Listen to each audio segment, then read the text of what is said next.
Assalamualaikum warahmatullahi wabarakatuh. Kami dari kelompok 14 ingin diskusi hasil kerja kelompok kami yang berjudul Evaluasi dan Pertanggungjawaban Keuangan Sektor Publik. Adapun nama-nama kelompok kami, yakni saya sendiri Dodi Hayuda, Nanda Prayuda Rindayu, Cindy Claudia Rahab, Indra Saputra. Baiklah, saya akan selanjutnya agenda pembahasan. Next. Yang pertama, pengertian sektor publik. Yang kedua, evaluasi keuangan negara. Yang ketiga, pertanggungjawaban keuangan negara. Selanjutnya.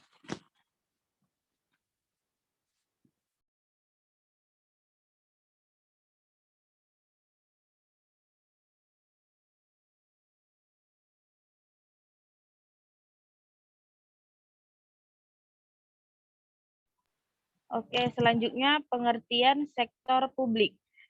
Sektor publik adalah gabungan dari berbagai macam organisasi yang kompleks dan banyak jenisnya, mulai dari pemerintah, badan usaha, milik negara, dan masyarakat. Kompleksitas dari sektor publik tersebut mengakibatkan kebutuhan dan informasi untuk perencanaan dan pengendalian dalam manajemen lebih bervariasi. Demikian juga yang termasuk dalam stakeholder sektor publik. Mereka lebih membutuhkan akan informasi yang lebih bervariasi, handal, dan relevan untuk pengambilan sebuah keputusan. Tugas untuk menyediakan informasi bagi internal organisasi dan eksternal ini adalah tugas dari seorang akuntan sektor publik. Evaluasi keuangan negara. Definisi keuangan negara. Keuangan negara adalah semua hak dan kewajiban negara yang dapat dinilai dengan uang, serta segala sesuatu baik berupa uang maupun barang yang dapat dijadikan milik negara berhubung dengan pelaksanaan hak dan kewajiban tersebut. Selanjutnya akan dibacakan oleh rekan saya. Baiklah, di sini saya akan melanjutkan unsur-unsur keuangan negara. Terbagi menjadi 6. Yang pertama, hak negara untuk memungut pajak, mengeluarkan dan mengedarkan uang, dan melakukan pinjaman. Yang kedua, kewajiban negara untuk menyelenggarakan tugas pelayanan umum, pemerintahan negara, dan membayar tagihan pihak ketiga. Ketiga, penerimaan negara. Yang keempat, pengeluaran negara. Kelima, penerimaan daerah. Dan yang keenam, pengeluaran daerah. Next.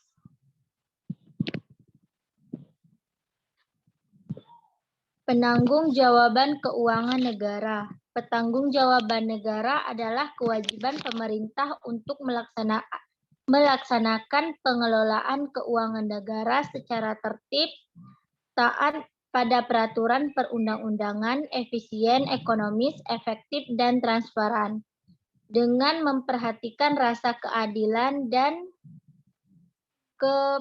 kepercayaan. Pertanggungjawaban keuangan negara sebagai upaya konkret untuk mewujudkan transparansi dan akuntabilitas pengelolaan keuangan negara, sebagaimana diamatkan dalam Undang-Undang 1945 bahwa Presiden memegang kekuasaan pemerintah menurut undang-undang dalam melaksanakan tugas kepemerintahannya.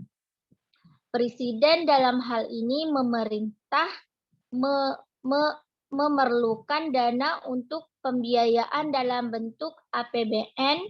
Pada hakikatnya, APBN tersebut merupakan mandat yang diberikan oleh DPR RI kepada pemerintah untuk melakukan penerimaan pendapatan negara dan menggunakan penerimaan tersebut untuk membiayai pengeluaran dalam melaksanakan kepemerintahan, mencapai tujuan tertentu dan dalam batas jumlah yang ditetapkan dalam suatu tahun anggaran tertentu. Baiklah, selanjutnya akan dilanjuti oleh rekan saya.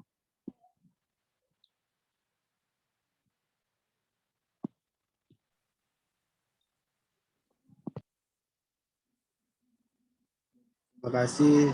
Saya akan melanjutkan pembahasan tentang penanggung-jawaban keuangan negara.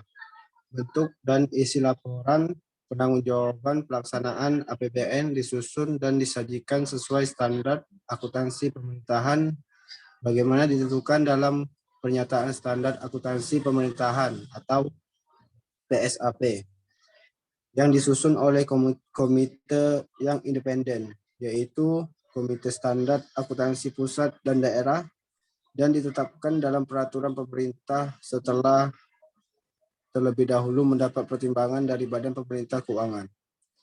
Saat ini telah ditetapkan dalam Peraturan Pemerintah Nomor 71 Tahun 2010 tentang Pernyataan Standar Akuntansi Pemerintah atau PSAP. Next.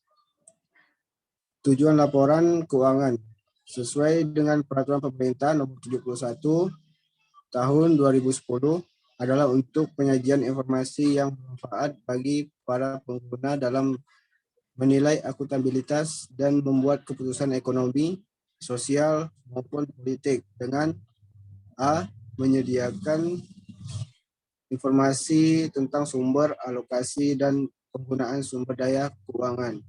B. Menyediakan informasi mengenai kecukupan penerimaan periode berjalan untuk membiayai seluruh pengeluaran. C. Menyediakan informasi mengenai sumber daya ekonomi yang digunakan dalam kegiatan entitas pelaporan serta hasil-hasil yang dicapai. Selanjutnya akan dilanjutkan oleh rekan saya. Terima kasih. Baiklah, saya akan melanjutkan penjelasan dari Nanda Prayuda. D.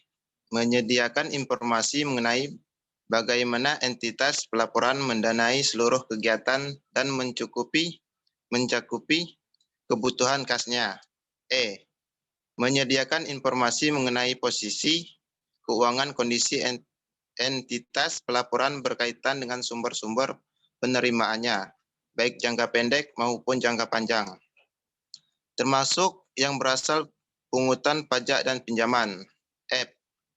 Menyediakan informasi mengenai perubahan posisi keuangan entitas pelaporan, apakah mengalami kenaikan atau penurunan sebagai akibat kegiatan yang dilakukan selama periode pelaporan. Sekian dan terima kasih.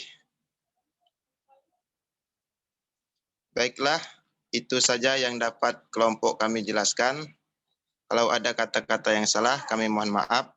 Saya akhiri dengan wabillahi taufik wal hidayah. Wassalamualaikum warahmatullahi wabarakatuh.